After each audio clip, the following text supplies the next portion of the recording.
ladies and gentlemen, live from the internet, this is the Scare Factor podcast. Dum dum dum. Hello, everybody. This is Tyler. Thank you for joining us here, as Brian said, on the Scare Factor podcast. Before we get started, please don't forget take a moment to subscribe and ring that bell. Also, leave us a comment or a review. That really helps the algorithms know that we're doing a good job and that you like what we're doing.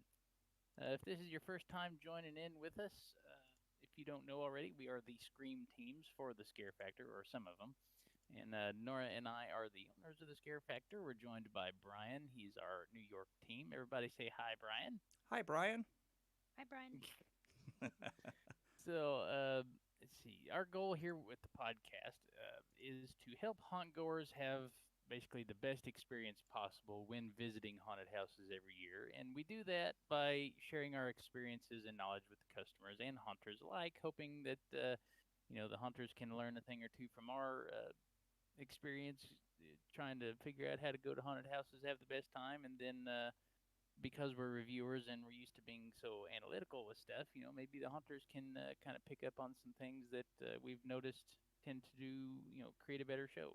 And so that's what we're hoping to pass on to you guys is some of our knowledge. And yeah, so this week we're talking about haunted house websites and are they dead is the tagline for this week. And I think that's pretty obvious that they're probably not dead. I mean, even with all of these social medias and things that are going on, TikToks and Facebooks and Instagrams and the whole nine, there are a lot of ways to get in touch with a haunted house, not through their website. But I think even with all that said, there's still always a need to have that base platform that folks can go back to and be comfortable knowing that when they go there, they're going to find the information they need. The problem is, not all haunt websites are set up to give everybody the information they need, and we're experiencing that big time right now because we're going through and starting to update the directory, get that prepared for haunt season, and not a lot of haunts have their webs, or their schedules and stuff posted yet. A lot of folks are still. Still got their 2019 stuff posted if they weren't able to open for 2020. So that's kind of what we're going to get into today is what should we as customers and reviewers be, looking or should we be expecting to get whenever we're going to a website? So any thoughts on that, Brian? Um, yeah, I think one of the big things that as a customer I want to see on a website is the big three, right? When are you open? How much are your tickets? And what should I know? Mm-hmm. And on that last one, what I mean is if you are talking about how like your haunt is the biggest, baddest, scariest, most intense in your face haunt this side of the Mississippi, I need to know exactly what that means. Does that mean I'm going to get covered in fake blood? Do I need to come prepared for that? Does that mean you're going to grab me and carry me off into another scene? Or does that just mean that like you have a lot of energy? Because all of those things are totally different. Um, and there are a few haunts, and I don't want to call them out by name, that do that exactly. They say this is the most intense show you will ever see, and then they don't address what exactly that means. Are you going to touch me? Are you not? Are you going to cover me in blood? Are you going to force feed me? Are you going to bound and gag me? And that's to me one of the big things that I want to see. The other two things are, I think, pretty obvious, right? When are you open? What days and what times can I come see your show? And how much are your tickets? Because if your tickets cost $100, I don't care how good it is. I'm not coming. I'm cheap. Right.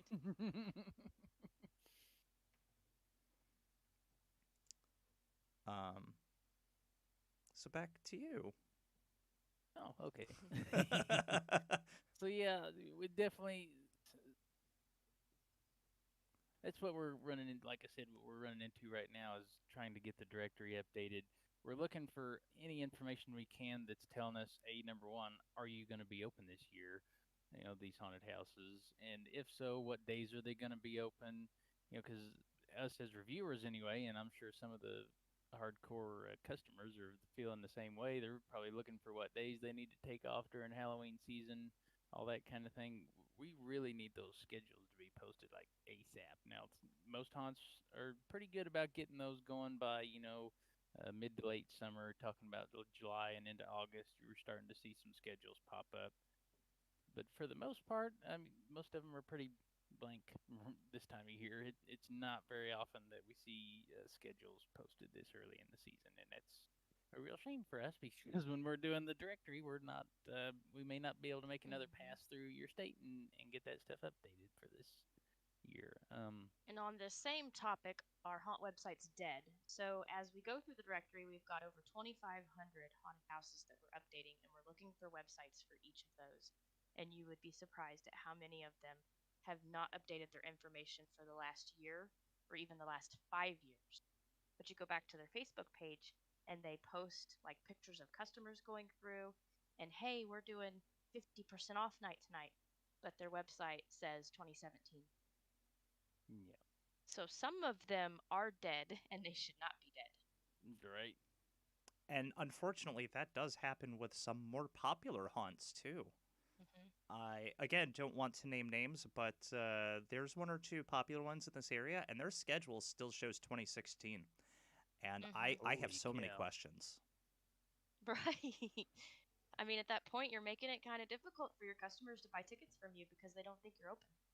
Yeah, like was the last time that you're open was 2016? You just like your website's still up because you're gonna open again maybe this year. I can understand last year and things got a little weird with the website because of COVID and like it was so up in the air, and you also didn't really want to if if you were trying to limit your attendance because of your states or your local government's restrictions on people being in one place, maybe you didn't want to advertise to literally the world that like, hey, we're open. Maybe you wanted to Hmm. keep that a little low key last year.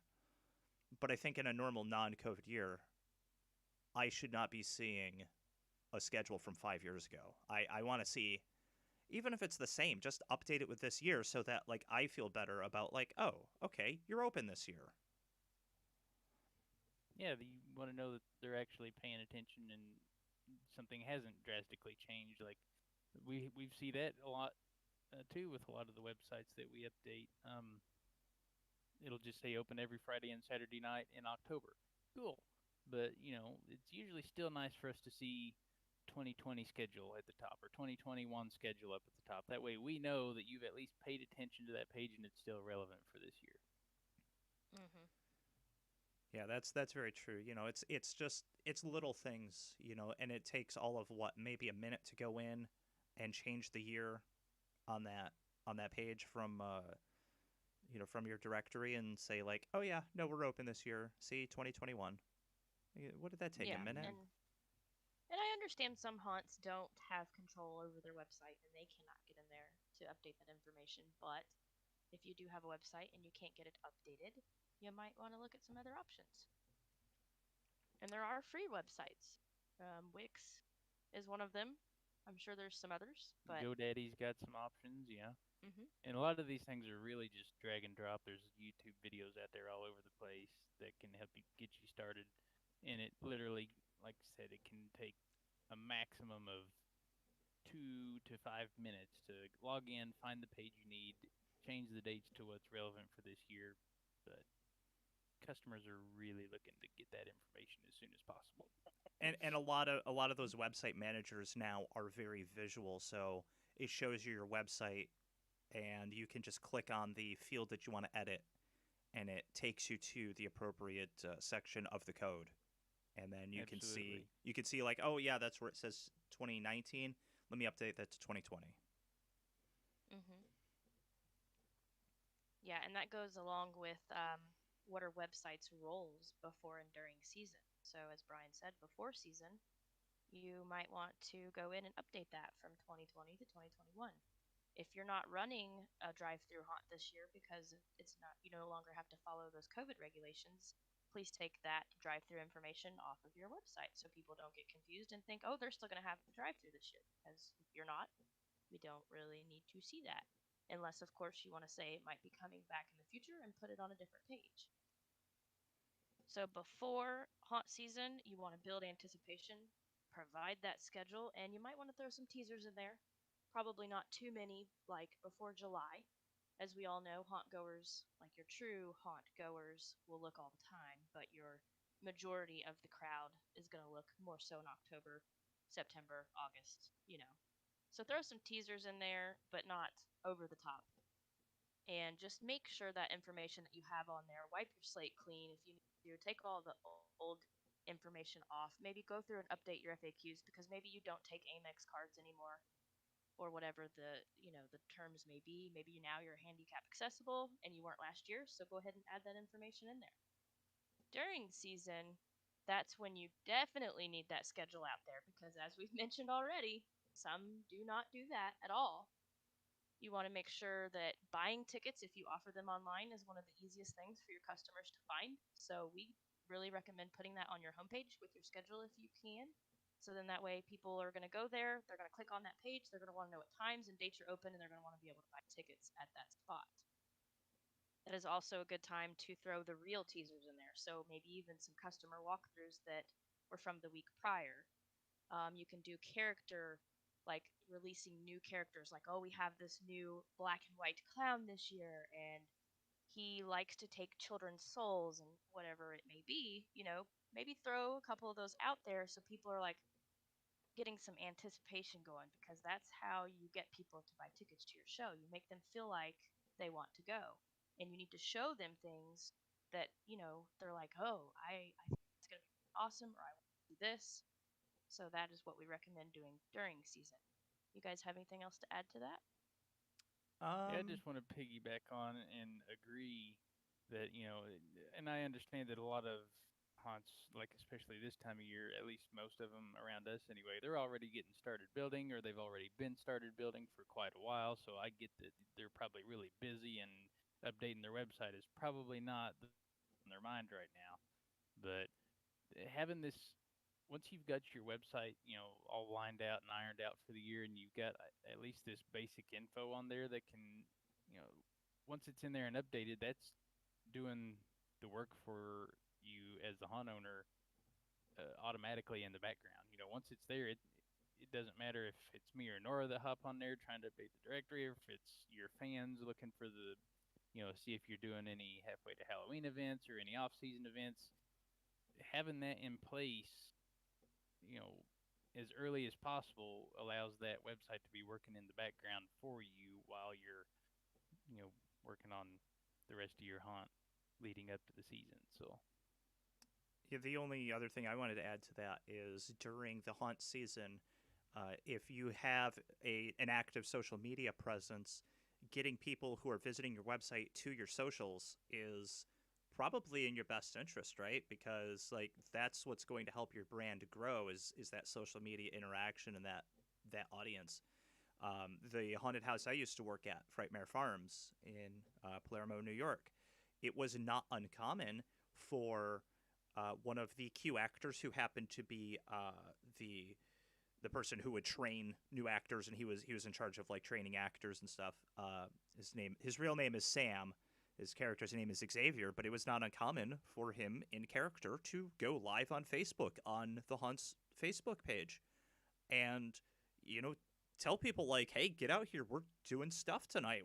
It's going to be a great show. It's a beautiful night. Get out here and enjoy it."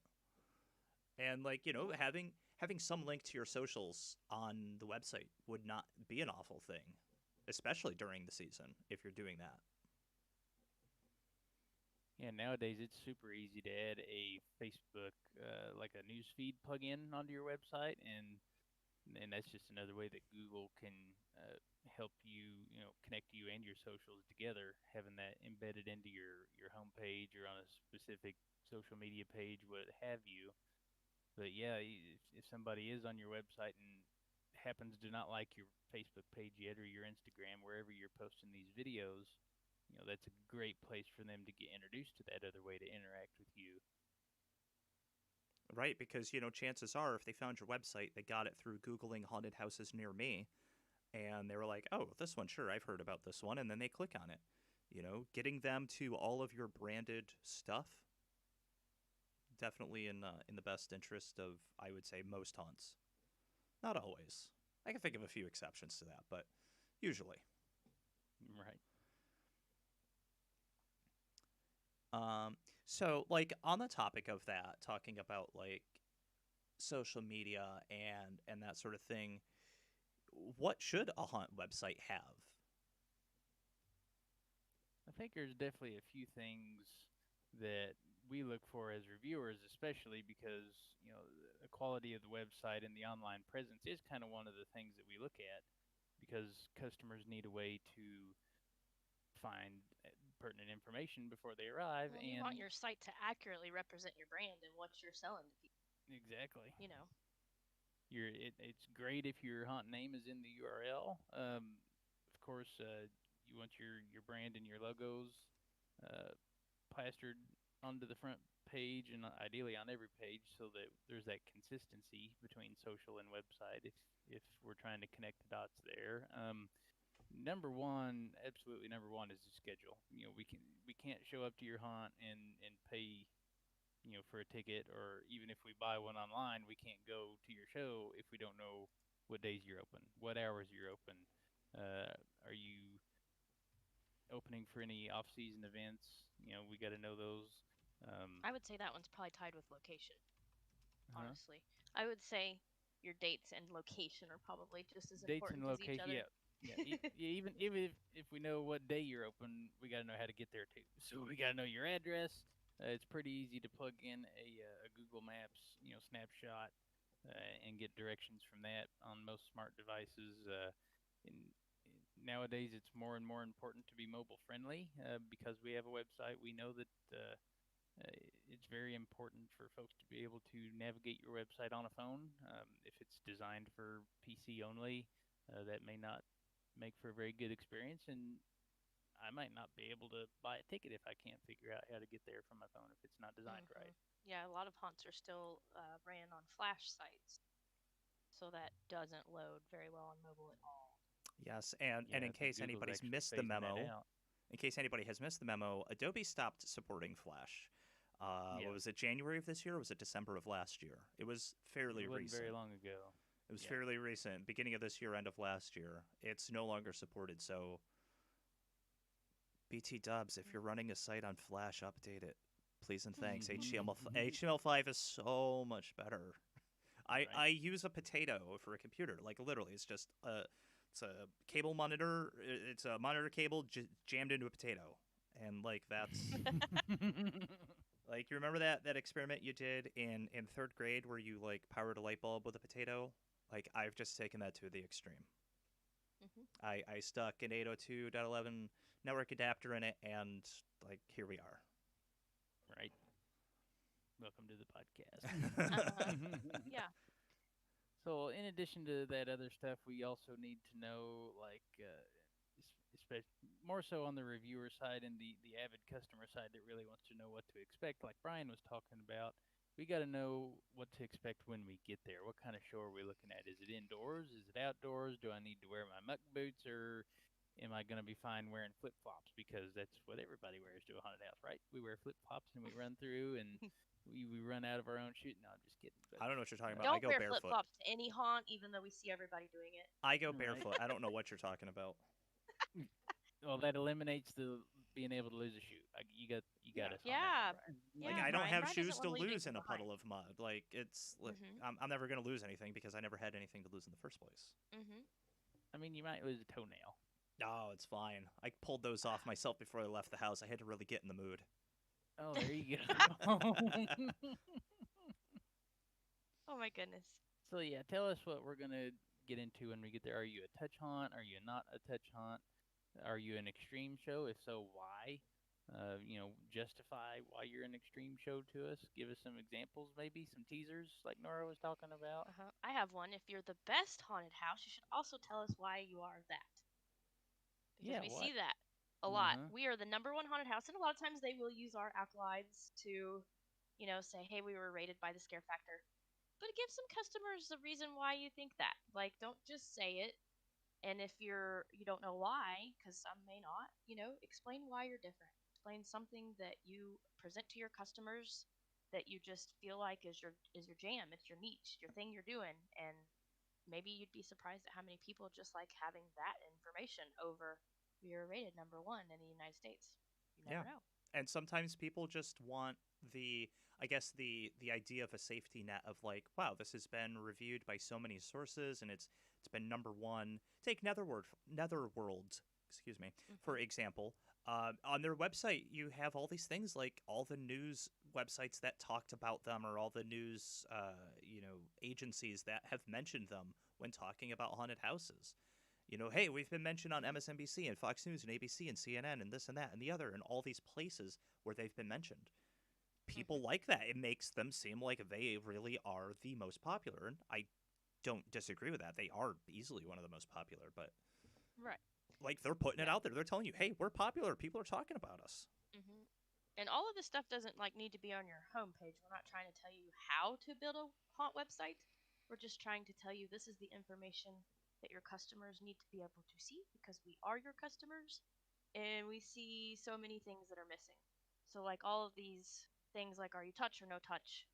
Are you wheelchair accessible? This can go in your FAQ section. A lot of haunts have them, but not everybody. And if you don't, you should really consider adding something.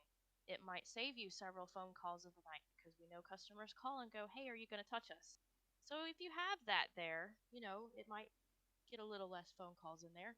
But the customers like to know before they go, and that information will help them. And there's a lot of things you can add to that page, including like telling them that you have food and restrooms and whether you charge for parking and all of that info because it for us, I sit there and read through that FAQ section of every place I go to if it exists.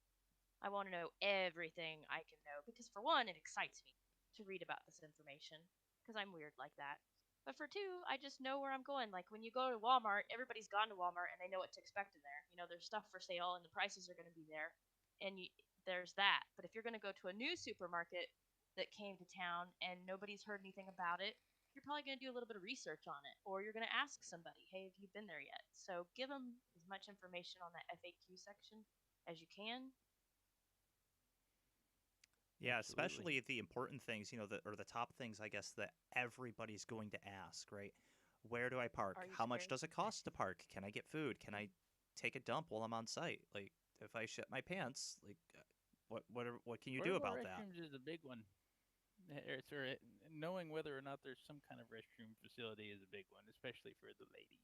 And I know people overlook that and they're like, "What does it matter? We're here to scare you."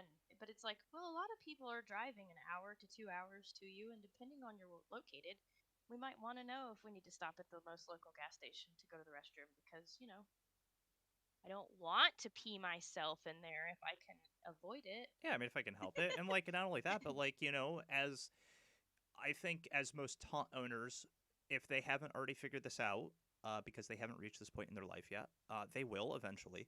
As you get older, you can't hold it nearly as long as you used to in your 20s. So, those of us who are getting to a certain age, yeah, we may have gone before we left the house, but look, I got to go again, and it's either in a porta potty or it's on your shoes.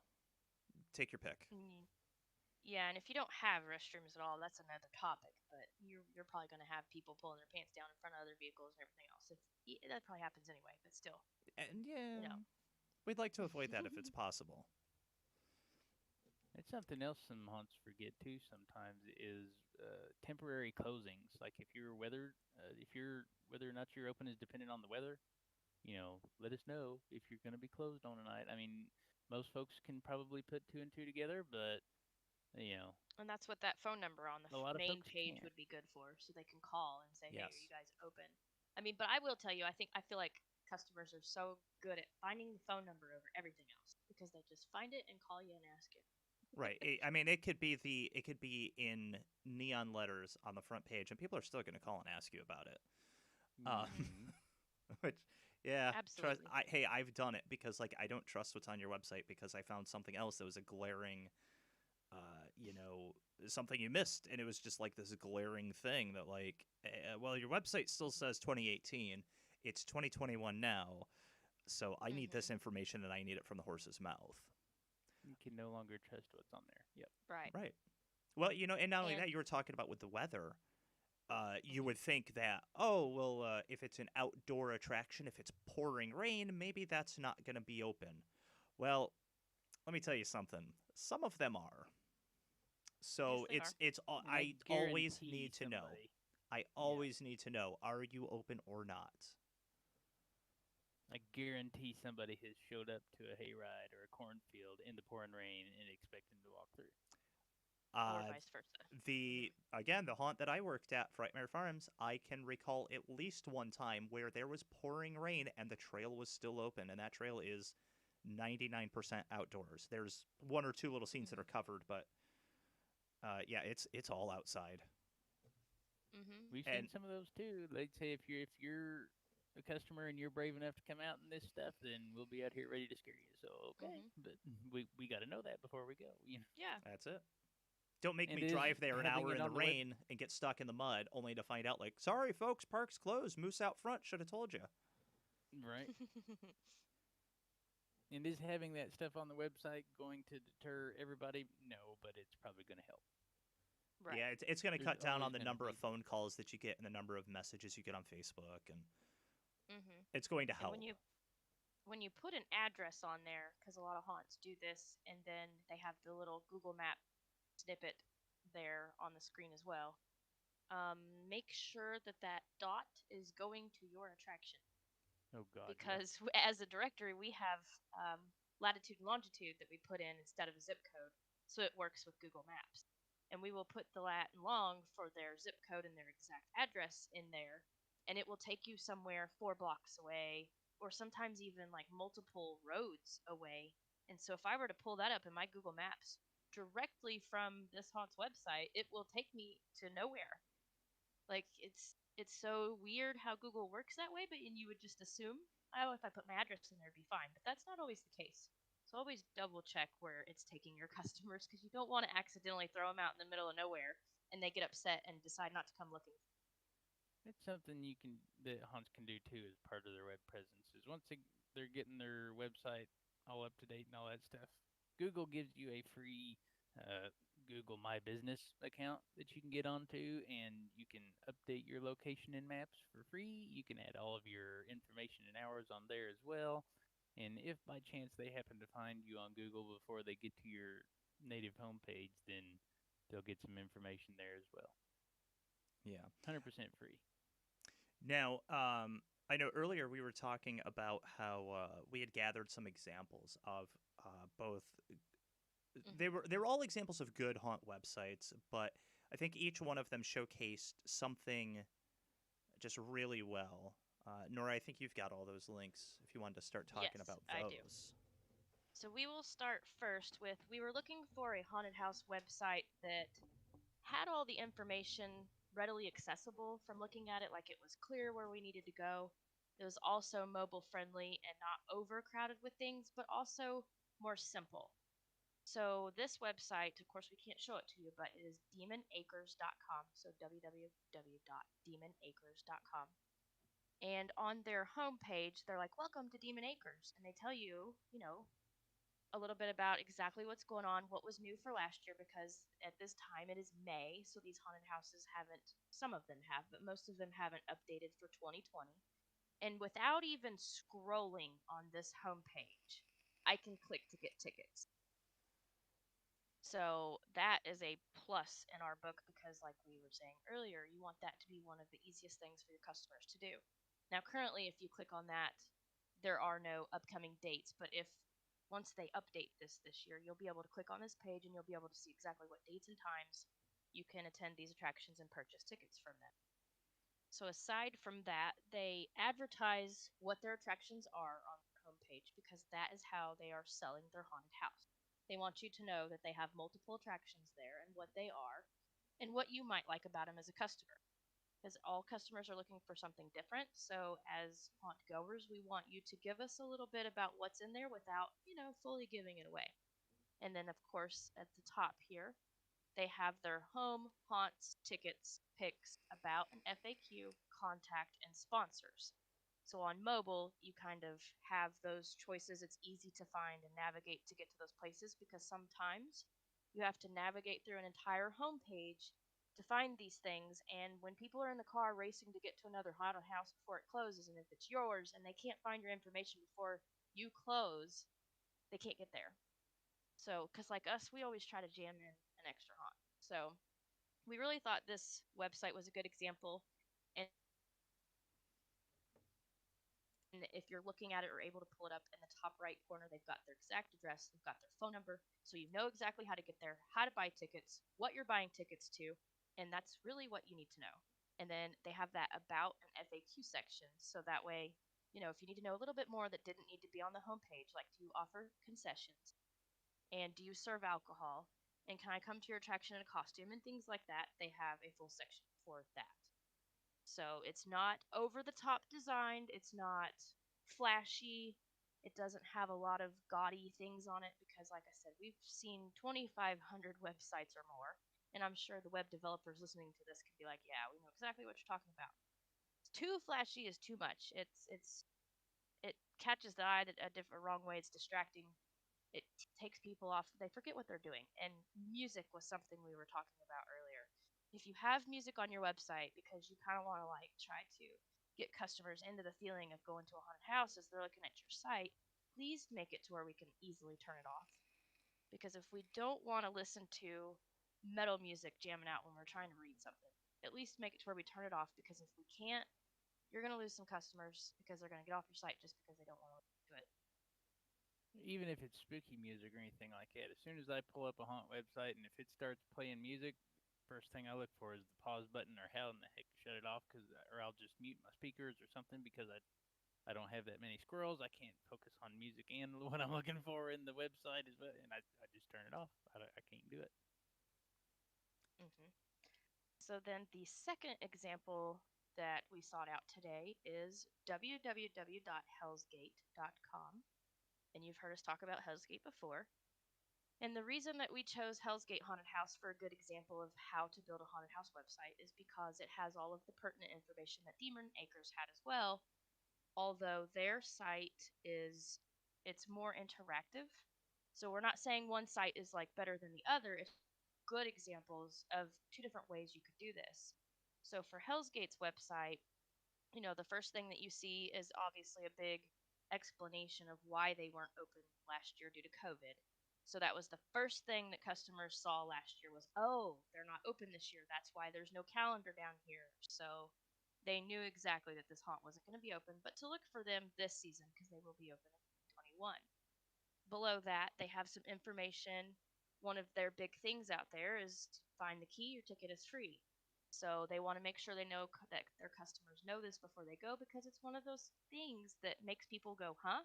I can go to a haunted house and it might be free. What is this? And customers are like clicking all over this, like, how do I get free tickets? Because that's what they like.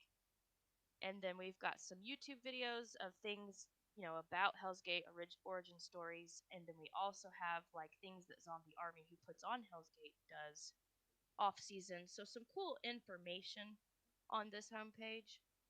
Aside from that, Hell's Gate also does other events and they do private rentals for their haunted house and paranormal events.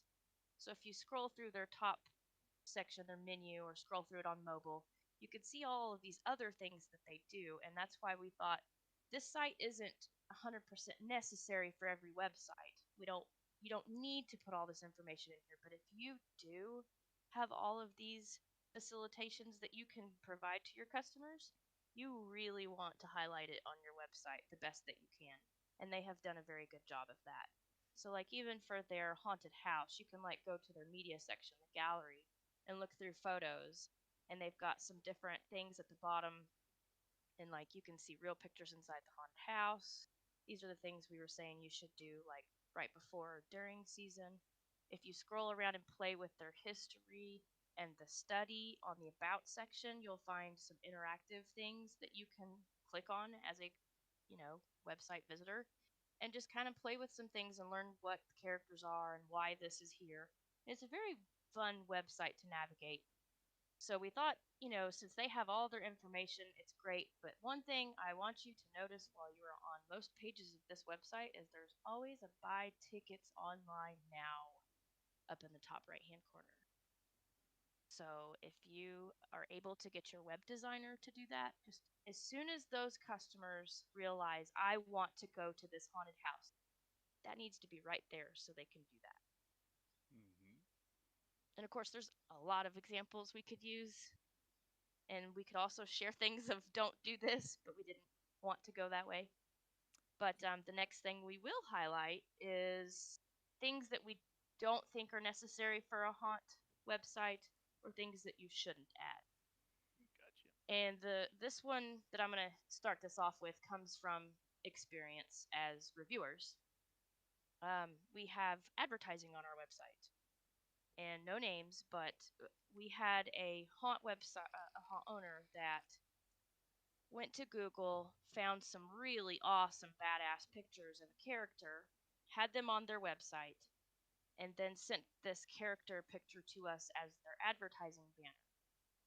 Well, this character was a custom created character that exists at a haunted house that we review. And we know the character, we know there's not another one out there because it's a custom silicone build. So, we kind of informed this person that we were not able to use these pictures under their name. And long story short, he thought it was cool, found it on Google, put it on his site and his advertising, and thought that was okay. Folks, that's really not okay. You could find lots of things on Google's. You can. We sometimes find things on there, but we're not trying to sell tickets to something to make money. But there are some, and we could talk about this in a different podcast if anybody would like to listen to something like this. But there are free places to get pictures from. And I know some of you don't want to share everything inside your attraction, but for the love of God, you have your own stuff in your attraction. Don't use everybody else's stuff. Right. Come on, use your own stuff. I don't want to see a picture of this, let's say, silicone full bodysuit, like from the waist up, that's got his cave all open, and you're like, oh my God, look at that. They've got to have some tremendous costumes in there. And then I go to your show, and I don't see that thing or anything anywhere near looking like that. Yeah, I'm going to be So pretty that's pissed if I don't see that thing in your haunt. Yeah, that's kind of like using the videos that they were all using. And I know they had some of that stuff in there, but there's several places that use the same marketing videos. And it's like, I better see all that in there. That's what your customers are thinking too. They're like, oh my God, don't show me this character and then get me all hot and then just walk off Right. and not show that to me. So don't put stuff on your website that's not yours unless you have like specific permission for like music and videos and everything. I've seen so many haunts take logos. Like they'll take out. Okay, I'm looking at the Hell's Gate haunted house website still. They'll take out Hell's Gate and take this exact haunted house and then put their name where Hell's Gate is. Same font, same everything that was created specifically for Hell's Gate. Don't do that. If you need help with like creating logos and stuff, first of all, we don't create good ones, but I will create you one for free if you need one. I have done it plenty of times. I don't mind. I can only create you a logo though. I can't really build Listen, I character have a pictures. 10-year-old that loves to draw pictures. Like, just give me a shout. Slide into those DMs. I will put her to work. Right. She loves it. She'd probably love it. Oh, she loves it, yeah. Like, it's going to involve her, like, super happy inside of your super spooky haunted house, but, like, look, that's what you're going to have to deal with. Yeah.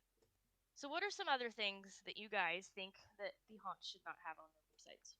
I think unnecessary stuff, right? Like, I like seeing some photos and stuff, but don't show me 80 bajillion photos from all of the years. Like, make a gallery of, say, 20 or so pictures that showcases your attraction throughout the years, if that's what you want to show us. Like, show me the history. I think that's cool. But, like, don't show me every photo that you've ever taken inside your attraction. Because, again... At least categorize it by years. Yeah, do something so that they're not all loading up at the same time. Because, again, monitor plugged into potato. that's like the big thing that comes to mind for me. We talked about Right. the autoplay music. Uh, scares the hell out of me when I go to your site in the middle of the night because I'm trying to find some information, and all of a sudden Cannibal Corpse is blaring into my ears. Like, I'm not complaining. Don't get me wrong. I love Cannibal Corpse, but Hmm. I just wasn't expecting that. Right. Just I don't know, just like the stuff that like kind of catches you off guard and Hmm. like isn't super necessary, and just like there was something you said earlier and I don't remember what it was, but like I had this thought of like, yeah, when a site does that, like I immediately get out of there because like forget it, I'm not going to your show anymore. Hmm. If I remember what Well, it is, I'll let you know. Is something you said well, I can earlier. tell you what that is for me when they say something like, "We're better than," and it's a exact stab at the haunt down the road, but it's not their title. You know what I mean? Oh yeah. Like, "Oh, we're the best haunt down the street. The others don't compare." Just they have ways of wording things that it's like, please don't go to XYZ haunt that's 5 minutes from me. You need to come here instead. Or when they say, well, this there was an example of, we missed out going to a haunt one night or something along that. We didn't know what time they closed. They decided to close an hour early, and we had called and asked if they were staying open until 11 like advertised, and they did not. And then they're like, "Well, why didn't you come here earlier?" And my response was, "Well, because we were at this haunt instead." And they were like, "What? You should have skipped them and came here. We're the best anyways," and hung up on me. Wow. And I've seen things like that portrayed on the website too. Obviously, not that exact situation, but it's like, no, no, no. Don't talk about the other haunts on your website. Talk about you. Talk about how good you are. Put that in your site. Don't put the other stuff in your site. Like, just leave that out of there. It looks very unprofessional. Customers will catch on to it, and yeah. Yeah, if you've somehow managed to portray shitty customer service in text on a website, I'm immediately going to know about that. Mhm. I'd say another thing we've seen some do that probably just don't realize it, and it happens on Facebook too, is when their haunted attraction takes place somewhere that does a totally different style of business. And I'm not saying it's not okay to advertise a business with another business, but when your website has stuff plastered like, "Oh, don't forget to come purchase our book that our grandma wrote," or whatever it is, and it's like the biggest thing on the homepage because you're obviously trying to sell that stuff. If it's not spooky and haunt related, try to keep it off at least that homepage. Like if you want to advertise that, create a link for that. Put it in a special section somewhere, but don't make it like, we have seen a lot of places, especially more of like the charity places, charity haunts, where they're advertising what they do a lot more than the specific haunted house. So I I, would just try to keep your focus on your haunt. I will say the exception to that is perhaps Mhm. a prominent sponsor. Yes, If a yeah. sponsor's paying a lot of money, put their Hmm. logo somewhere where people can see that. Yeah. Because like Hmm. obviously, they think that by sponsoring you, by giving you some money to help you out, that you're going to be able to drive some business for them by name dropping them or something. Hmm. And that local business probably will be totally unrelated. It could be a roofing company that says like, "Hey, we just love haunted houses, and like we want to help you out. Here's Right. $1,000 to make your show that much better. Please let people Hmm. know that if they need a roof done, to call this And that company." could be what we're seeing too, but have that little line on there that says sponsorships. Right. Check out our sponsors for the haunted attraction. They Yeah, help or us put like this on for you guys. or like this website proudly brought to you by ABC Roofing Company, whatever it is. Like, Hmm. let people know that yes, that's a sponsor, but I think that's the exception. Is if it's a Yeah. sponsor and that's how you choose to do that, like that's okay. Just I need to know that it's a Hmm. sponsor. Hmm. Now, what would you change about a website? Thinking about some that are just kind of mediocre. Like, what would you change about a website that just isn't all the way there? I would say a lot of times we will read about like a sub attraction or a side haunted attraction where it's like six haunts at one location, and there will be a sentence, "Oh, come to our haunted house. It's ran by or it's owned by the Reynolds family, and that's all there is. Like, And is this can happen even for a single haunt, but a lot of times it's almost like when they have multiple haunts, you get less information about those haunted houses. So I would change that by, explaining more about the theme of that haunt if it has one, or what type of characters you might encounter in there, or what type of rooms you might encounter in there. Something to give that customer some more in-depth information on what this haunted house is doing on this, in this location, and how it fits in with the other attractions. yeah, I think for me, the one thing I would want to change about any given haunt website is I've been seeing this trend for a lot of websites where you have this really cool image for your background, but it is incredibly busy. Hmm. My eyes already hurt most of the time, and I get terrible migraines because of it. I don't need your website just absolutely screaming at me visually. No.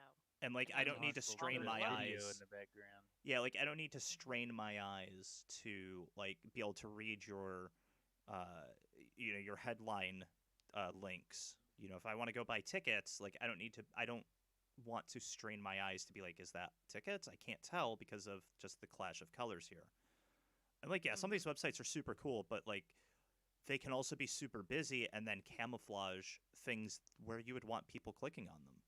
I think a really Right. great And example of a simple kind of plain website that's also super mobile friendly is KO Industrial. And that's mhm. www.cayoindustrial.com. Now, their opening page is a little bit confusing if you don't realize that they have a few things that homepage will direct you to. The top thing is for their haunt in October. I think the middle one was for their escape room, and then the bottom one was like for some movie or something that I haven't really looked into. I apologize. I apologize, Josh, if you're listening. I haven't watched the movie. um, Hmm. so like once you go to the haunt side of things and you look at that page, like it's all vertical, it's all right there, and it's two contrasting colors that you can't miss it, right? It's a plain grayish background. Like it's still an image, but it's so plain that it's not like drawing your eye away from the links or the words or anything. And Hmm. it's all right there. Do you want to buy tickets? Click here. How do you get here? Click this. Here, you want to see our flyer? Here's the link for that. And it's all right there. And I think with that website, there's probably not anything that I would change. Yeah, Maybe I would it's make it very subtle. slightly I would maybe make it slightly more mobile friendly and just make the Hmm. links a little more spaced out on the mobile version because I fat finger links all the time. Right. But like Hmm. that's such a small thing that like I could just zoom in a little more. Hmm. Yeah, on mobile we like having like menus or specific things that are obvious to click on or whatever, so that way we don't have to scroll and scroll and scroll. Yeah. Tyler, what I about you? think What would you one of the change? most aggravating things I've seen is when somebody's got their story on their website, which is good in and of itself. It's like 4, 5, 6 paragraphs long. This thing is huge, very well thought out. We've got no issues figuring out what the theme was, but they neglect to add in their schedule or their ticket prices or their Hmm. any some of the more pertinent information. So So that you're saying things making we were sure that the talking. big three are there. Yeah. Yeah, they'll add in all the cool stuff that you know some of the fluff to let you know, hey, this is the haunted house, this is the story, blah this, blah blah blah. This is all what happened. And I'm like, cool, I want to go. How do I do it? And I can't figure it out because they don't have the information, or it's hidden somewhere, and I've got to scroll for 30 seconds to 2 minutes and look around, try to figure out where it's at, and it's not easy enough to find the right information. Hmm. Yeah. And on what I would change, I see a lot of haunts, and I know they don't like to do it, but as haunt goers, we would love it if you would link back to your haunts that are local to you. It'd be awesome. I mean, it's great to cross promote. And there are a lot of sites that are like, here's check out these guys. They're 5 miles away. Check out these guys. They're 10 miles away. Customers do like seeing that. They will scroll to the bottom, and you could keep them on your site longer too. So that's probably something I would change. Like, if I had a haunt website, I would make sure I would try to do that. Like other nearby haunts. Yeah. Especially if you're friends with those other haunts, you know. Right. I know in this area, you know, a lot of the haunt owners know each other. They're friendly to each other anyway. And like I think that'd be something nice to see. Like, oh hey, you're in this area, go while you're here, go check out Demon Acres because they're 10 minutes away. Go check out this show because it's 5 minutes away. And I know obviously everybody's like, well, what if they're gonna go there and buy tickets to them now and not me? But yeah. Well, if they're 5 minutes away, why not both? That's my point. I think most haunt customers are going to more than one attraction.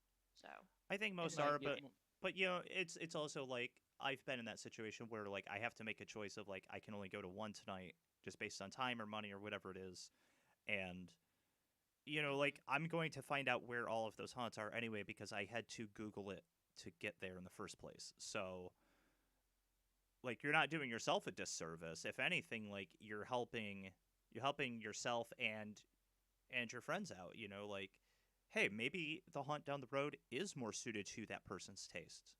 Like yeah, I'm sure you would much rather have their money for the ticket, but like you know, if that other haunt's putting on the show that suits them better or that they would prefer, why not send them to the place that they're going to enjoy more? Well, and you can like the haunt that shared the other nearby haunts.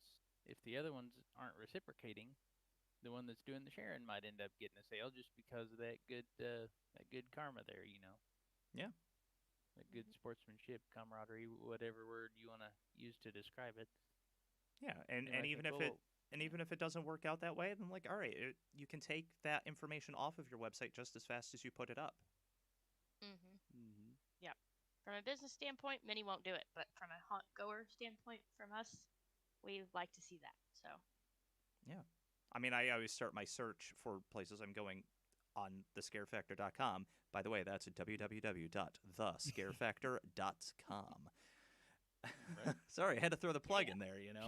Shameless plug in there. Yeah, right. Speaking of shameless plugs, did you know we have a Spreadshirt store? If you go to thescarefactor.com, www.thescarefactor.com, you go all the way down to the bottom, you'll find a link for the Spreadshirt store. There's Scare Factor merch. There's all the team merch. There's all sorts of cool stuff in there. Do you ever want to put your baby in a Team Skelligore onesie? Well, now you can. I think we sell onesies anyway. We do. We do. Awesome. Nice. Yeah. You want to plaster your baby with like gory stuff? Like, go for it. I'm all for it, man. Raise them right. Yeah.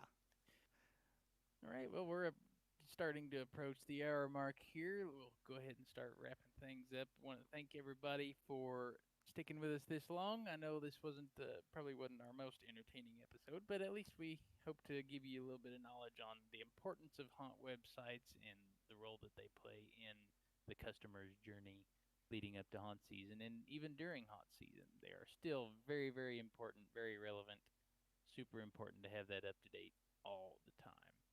So we will definitely catch you all next week. We are aiming to be here Sunday at 7 o'clock.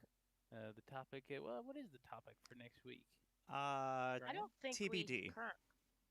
TBD. TBD. Yes, we TBD. haven't figured it out yet. I'll let you guys know on Friday, probably. Yes, and we're always maybe open Saturday. to suggestions as well. So Yes. don't forget, if you've got something you'd like to hear us talk about, let us know. Yeah, slide into those DMs, week, get in the comments, do something. Let us know. What do you want to hear about? Exactly. Let us know. Next week is Transworld, as a matter of fact, and we will likely be. If we're home by 7 o'clock, I'll be surprised. But there's a chance we might be back to do the podcast when we get back. So that is also TBD. We may be postponing next week in lieu of Transworld. So yeah. Anyway, do check us out on Facebook. We will do our best to let you know what the TBD ends up being. So, alrighty, that's a wrap. Everybody, thanks for joining us. Subscribe, like, all that good stuff. And ring the bell. See you next time. Yes, ring the bell.